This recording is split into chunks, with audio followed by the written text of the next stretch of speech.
நடந்து வாங்க. மெதுவா இப்படி பிடிச்சுக்கோணும். சரியா? இப்படி இப்படி அப்படி பிடிச்சிட்டு அப்படியே பிடிச்சிருவாங்க தாய்.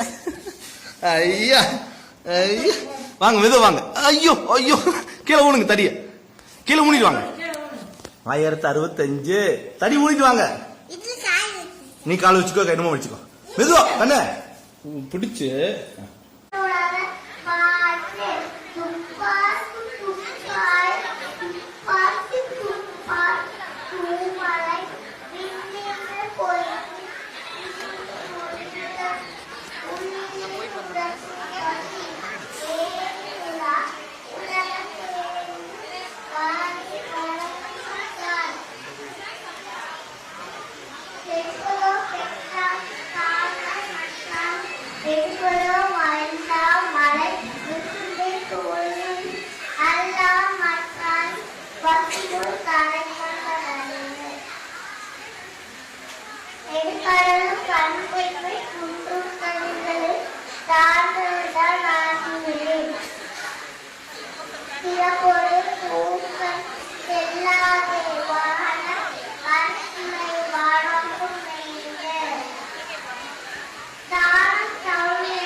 மொழிகளோ பெருந்தேந்து நமையெல்லாம் மனமொழி